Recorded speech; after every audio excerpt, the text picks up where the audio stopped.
بسم اللہ الرحمن الرحیم، السلام علیکم ورحمۃ اللہ وبرکاتہ۔ ناظرین محترم، آج کی اس ویڈیو میں ہم بات کریں گے حضرت امام حسین رضی اللہ تعالیٰ عنہ کے مختصر تعارف کی۔ فضائل آپ نے بہت سنے ہیں اور فضائل ہی کو فوکس کیا جاتا ہے، لیکن آپ کی شخصیت کا مختصر تعارف، آپ کی اولاد کا مختصر تعارف اور آپ کی اولاد کتنی تھی، اس پر بات کریں گے۔ اور انشاءاللہ خاص طور پہ اس پر بھی بات کریں گے کہ میدان کربلا کے اندر کتنے اہل بیت، آپ رضی اللہ تعالیٰ عنہ کے اہل خانے میں سے کتنے افراد، کون کون سے افراد انہوں نے جام شہادت نوش کیا۔ اور ایک جس امپورٹنٹ پہلو پہ ہم نے آج بات کرنی ہے وہ یہ کہ حضرت امام حسین رضی اللہ تعالیٰ عنہ اور ان کے خاندان کے ساتھ یہ ظلم کرنے والے، ان کو قتل کرنے والے، ان کو شہید کرنے والے بدبختوں کا انجام کیا ہوا۔ یہ بہت ہی عبرتناک سٹوری ہے اور بہت کچھ اس میں سیکھنے والا ہے۔ نبی کریم صلی اللہ علیہ وسلم کے اس لخت جگر اور نبی کریم صلی اللہ علیہ وسلم کے خاندان کے اس پھول اور چشم و چراغ اور اس خانوادے کے ساتھ جس بدبخت نے جس سطح پہ حصہ لیا اس ظلم میں، اللہ تعالیٰ نے آخرت تو ان کی برباد ہے یہ طے ہے، لیکن اللہ تعالیٰ نے دنیا ہی میں ان کو ایسا برباد کیا، ایسا نشان عبرت بنایا کہ رہتی دنیا تک ان کے لوگ مثالیں دیں گے۔ تو اس ویڈیو کو آپ نے آخر تک ضرور دیکھنا ہے، اس میں بہت سارا عبرت کا سامان ہے۔ آغاز کرتے ہیں۔ حضرت امام حسین رضی اللہ تعالیٰ عنہ نبی کریم صلی اللہ علیہ وسلم کی ہجرت کے چوتھے سال یعنی 4 ہجری میں، ایک روایت کے مطابق 5 شعبان کو اور ایک روایت کے مطابق 3 شعبان المعظم کو مدینہ منورہ میں پیدا ہوئے۔ اور آپ کا جو وصال ہے وہ ظاہر ہے تاریخ تو آپ کو پتہ ہی ہے کہ 10 محرم الحرام اور 61 ہجری یہ آپ کی یوم وفات ہے، یوم شہادت ہے۔ اس حساب سے آپ کی جو عمر مبارک ہے وہ 55 برس بنتی ہے۔ اور عیسوی اعتبار سے اگر آپ کی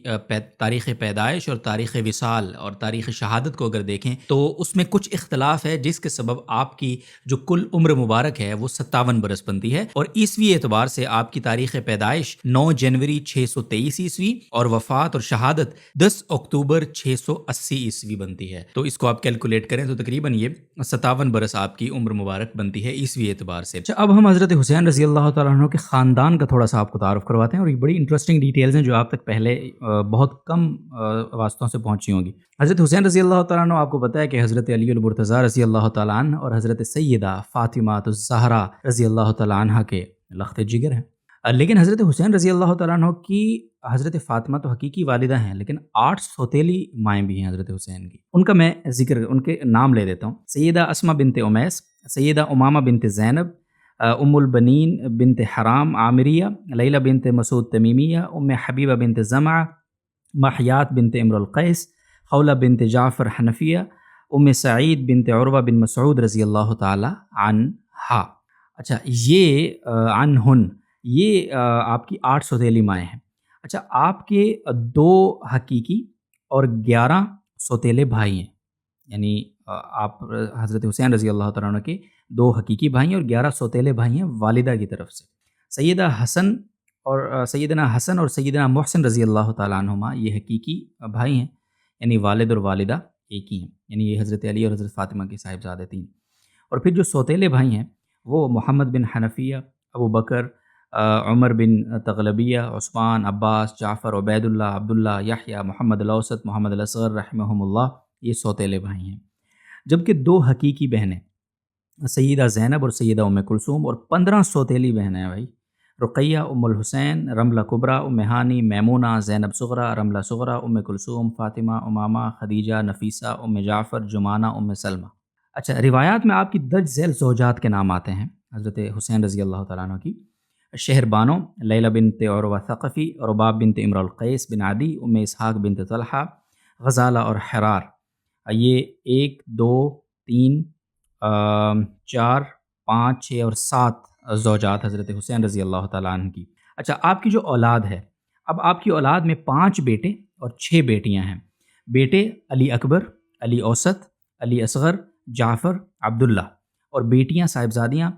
سیدہ فاطمہ، سیدہ سکینہ، سیدہ رقیہ، سیدہ زینب، سیدہ خولہ، سیدہ صفیہ۔ اور اس کے بعد ظاہر ہے ہم آ جاتے ہیں شارٹ کٹ کرتے ہوئے کربلا کی طرف، کیونکہ ظاہر ہے کہ آپ کی درمیان میں آپ کے فضائل تو بہت زیادہ آپ نے سنے۔ نبی کریم صلی اللہ علیہ وسلم نے آپ کی پیدائش پہ جب آپ کو خود تہنیک کی، آپ کو جس کو ہم کہتے ہیں نا گھٹی دینا، تو خود حضرت امام حسین کی پیدائش پہ نبی کریم صلی اللہ علیہ وسلم نے آپ کو گھٹی دی، اور گھٹی دینے کے بعد بوسہ دیا، بوسہ دینے کے بعد کان میں اذان دی، کان میں اذان دینے کے بعد آپ کا نام حسین رکھا، اور 7ویں دن آپ کا عقیقہ کیا۔ اور پھر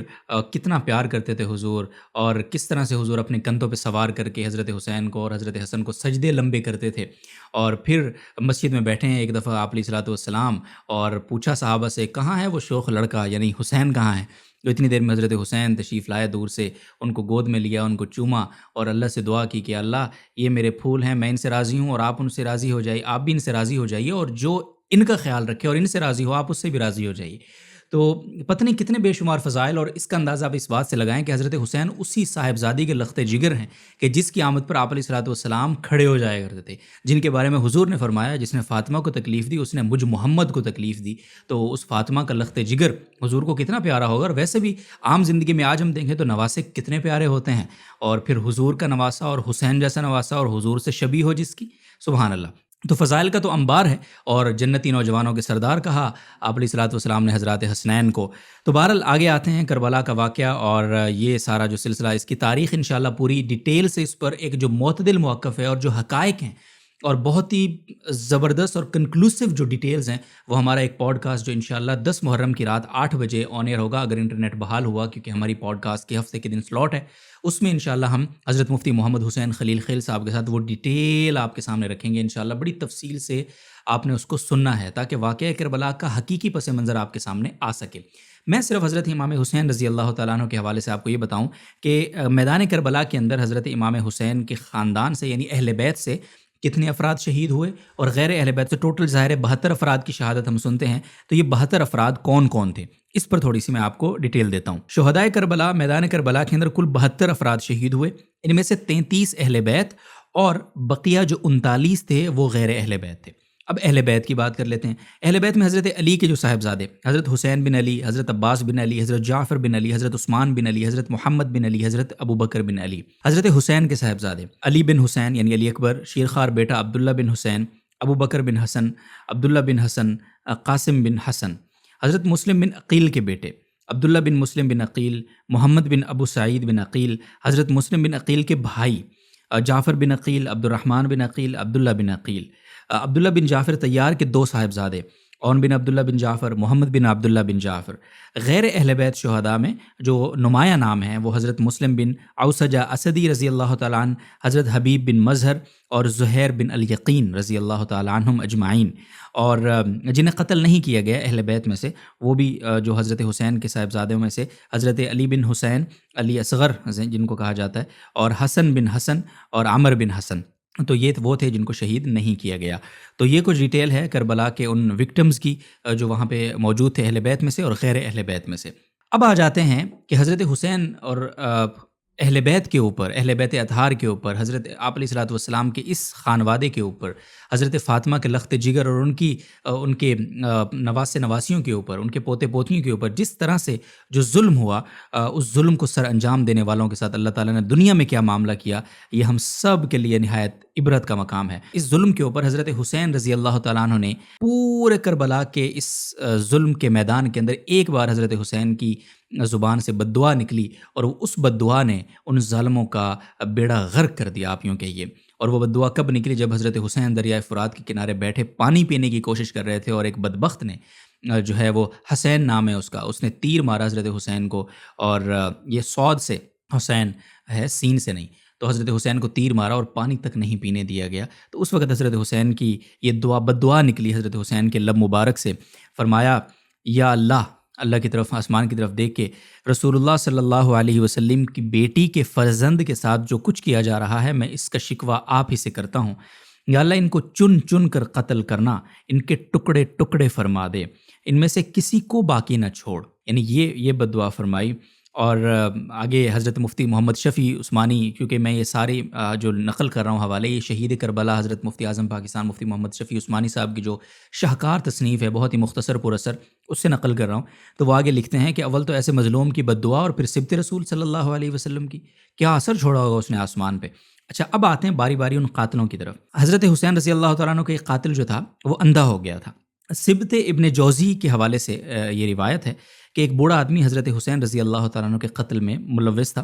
اور اچانک وہ نابینا ہو گیا، ٹھیک ٹھاک تھا، نابینا ہو گیا۔ اس سے لوگوں نے پوچھا کہ بھئی آپ نابینا کیسے ہو گئے، آپ تو ٹھیک ٹھاک تھے رات کو؟ اس نے کہا کہ رات کو خواب میں نبی کریم صلی اللہ علیہ وسلم تشریف لائے اور ہاتھ میں تلوار تھی آپ علیہ الصلوۃ والسلام کی، اور خون میں رنگین تلوار، اور چمڑے کا ایک فرش تھا، جس طرح وہ فرش ہوتے ہیں جن پہ لوگوں کو قتل کرنے کے لیے لایا جاتا ہے، اور اس پر حضرت حسین کے 10 کے قریب قاتلوں کی لاشیں پڑی تھیں، اور حضور ان سے گزرتے ہوئے میری طرف آئے، اور ایک سلاخ تھی جس کے اوپر حضرت حسین کا خون مبارک لگا ہوا تھا، اور حضور نے وہ سلاخ میری آنکھوں میں چبھوئی، اور صبح جب میں اٹھا تو میری بینائی جا چکی تھی، میں اندھا تھا۔ تو یہ یعنی حضرت حسین کے قاتلین میں سے ایک کا انجام یہ ہوا۔ اچھا، اسی طرح حضرت حسین رضی اللہ تعالیٰ عنہ کے ایک قاتل ایسا تھا جس کا منہ کالا ہو گیا دنیا میں، یعنی وہ ٹھیک ٹھاک تھا۔ لوگوں نے یہ بھی ابن جوزی کی روایت ہے، اس کے حوالے سے حضرت مفتی محمد شفیع صاحب نقل کرتے ہیں کہ جس شخص نے حضرت حسین رضی اللہ تعالیٰ عنہ کے سر مبارک ہوئی کہ سر جو ہے وہ دھڑ سے الگ کر دیا گیا تھا، اس کو گھوڑے کی گردن میں لٹکا کے گھمایا تھا، اس بندے کا منہ دنیا میں کالا ہو گیا تھا، مسخ ہو گیا تھا چہرہ۔ لوگوں نے اس سے پوچھا کہ آپ کا چہرہ تو اچھا خاصا تھا اور آپ اپنے قبیلے میں سب سے خوبصورت انسان تھے، آپ کو کیا ہو گیا اچانک؟ تو اس نے کہا تارکول کی طرح، یعنی روایات میں آتا ہے کہ اس کا چہرہ اتنا کالا جیسے تارکول ہوتا ہے، اس طرح کالا ہو گیا تھا۔ تو وہ خود یہ بتاتا ہے کہ جس روز میں نے یہ سر گھوڑے کی گردن میں لٹکایا، اس دن سے جب بھی میں سوتا ہوں 2 آدمی میرے بازو پکڑتے ہیں اور مجھے ایک دہکتی ہوئی آگ پر لے جاتے ہیں اور اس میں ڈال دیتے ہیں جو مجھے جھلسا دیتی ہے، اور اسی حالت میں وہ چند روز کے بعد تڑپ تڑپ کر مر گیا۔ حضرت حسین رضی اللہ تعالیٰ عنہ کے ایک قاتل وہ زندہ آگ میں جل گیا، یہ بھی ابن جوزی کی روایت ہے، اور وہ سدی کے واسطے سے نقل کرتے ہیں کہ انہوں نے ایک شخص کی دعوت کی، مجلس میں یہ ذکر چلا کہ حضرت حسین کے قتل میں جو لوگ بھی شریک تھے ان کو دنیا میں ہی سزا مل گئی۔ تو اس شخص نے کہا بالکل غلط بات ہے، میں بھی شریک تھا، مجھے تو نہیں ملی، یہ اس نے کہا اور بڑے گھمنڈ سے کہا، اور یہ کہہ کر وہ اپنے گھر گیا۔ چراغ کا زمانہ تھا، وہ اپنا چراغ ٹھیک کر رہا تھا، اور چراغ کو ٹھیک کرتے کرتے اس کے کپڑوں میں چراغ کی آگ لگی، اور ایسی لگی کہ پورے جسم کو کوئلہ بنا دیا اس نے، اور امام سدی کہتے ہیں کہ میں نے خود اس کا جسم کوئلہ بنا ہوا اپنی آنکھوں سے دیکھا اگلی صبح جا کر، تو یعنی وہ خود اس کے چشمدید ہیں۔ اچھا، اسی طرح سے حضرت حسین رضی اللہ تعالیٰ عنہ کو جو تیر مارنے والا تھا، یہ بہت امپورٹنٹ ہے، یعنی جس انسان نے حضرت حسین کو پانی پیتے وقت، یعنی حضرت حسین کو پانی نہیں پینے دیا، اس وقت تیر مارا تھا، اس کا کیا حال ہوا؟ اللہ اکبر۔ حضرت حسین رضی اللہ تعالیٰ عنہ کو تیر مارنے والے شخص کے اوپر اللہ نے ایسی بیماری مسلط کی تھی کہ وہ اس کی پیاس نہیں مٹتی تھی، وہ پانی پیتا تھا لیکن اس کی پیاس ختم نہیں ہوتی تھی، اور وہ اتنا پانی اس نے پیا کہ ایک دن وہ اسی پانی پیتے پیتے اس کا پیٹ پھٹا اور وہ مر گیا، دنیا سے چلا گیا، دفع ہو گیا، مردود ہو گیا، لیکن اس کی پیاس ختم نہیں ہوئی پھر تا قیامت، جب تک اس کو موت نہیں آئی، اس کی قیامت اسی وقت ظاہر شروع ہو گئی۔ تو ناظرین محترم، یہ کچھ یعنی عبرت کے ہمارے لیے واقعات ہیں کہ جس نے بھی نبی کریم صلی اللہ علیہ وسلم کے خانوادے کو ستایا، اللہ تعالیٰ نے آخرت تو ان کی ہے ہی، اور پھر یزید کے حوالے سے آگے لکھا ہے، بعض روایات میں 2 سال 8 ماہ اور بعض روایات میں میکسیمم 3 سال 8 ماہ، اس سے زیادہ اس کی حکومت نہیں تھی، اور یہ حکومت بھی اس نے کی اتنی ذلت سے کی کہ اس کی کوئی مثال نہیں ملتی، تو اس کو بھی پھر چین نہیں ملا، اور اس کے بعد وہ مر گیا اور فوت ہو گیا۔ تو یہ ہے معاملہ، اور یہ ہمارے سیکھنے کی بہت ساری چیزیں ہیں، اور ہم بھی اس چیز کا اعادہ کریں، عہد کریں کہ ہم حضرت حسین رضی اللہ تعالیٰ عنہ اور اس کے حضرت حسین رضی اللہ تعالیٰ عنہ کے عظیم خاندان، جس نے اتنی عظیم قربانی دی جو رہتی دنیا تک یاد رکھی جائے گی، جس کا تذکرہ قیامت میں بھی ہوگا، حشر میں بھی ہوگا، جنت میں بھی ہوگا، ظاہر ہے وہ قربانی اتنی عظیم ہے، اس قربانی سے ہم ان موقعوں کے اوپر صرف بس بیان کر کے نہ بھاگ جائیں، بلکہ اس قربانی کو جس مقصد کے لیے دیا گیا ہو اس مقصد کو سمجھیں، اور اس مقصد کو زندہ رکھنے کی، سنت حسین کو زندہ رکھنے کی کوشش کریں۔ نبی کریم صلی اللہ علیہ وسلم کے دین کو زندہ رکھنے کے لیے انہوں نے یہ قربانی دی نا، تو ہم بھی اپنے نبی کریم صلی اللہ علیہ وسلم کے اسی دین کو اپنی زندگی کے ہر جو شعبہ ہے اس کے اندر زندہ کرنے کی جد و جہد کریں، جہاد کریں، اور جہاد کے بہت سارے طریقے ہو سکتے ہیں، ظاہر ہے بولنا بھی جہاد ہے، لکھنا بھی جہاد ہے، اپنے آپ کی اصلاح یہ بھی جہاد ہے، اور سب سے بڑا جہاد تو نفس کے اگینسٹ ہے۔ اللہ تعالیٰ میں توفیق عطا فرمائے، اور سیرت حسین رضی اللہ تعالیٰ عنہ کا سچا پیروکار بنائے۔ پوڈ کاسٹ آپ نے ضرور دیکھنا ہے، جس میں ہم واقعہ کربلا کا پورا تفصیلی پس منظر سمجھنے کی کوشش کریں گے، اس کے اسباب اور محرکات کا ذکر کریں گے، اور اس میں کس طرف سے پہل ہوئی، کس کی غلطی تھی، کس کی غلطی نہیں تھی، کس نے کس طرح سے زیادتی کی، پوری داستان انشاءاللہ ہم سنیں گے۔ تو آپ نے ضرور اس کو سننا ہے۔ اپنا خیال رکھیے، دعا میں یاد رکھیے۔ اللہ حافظ۔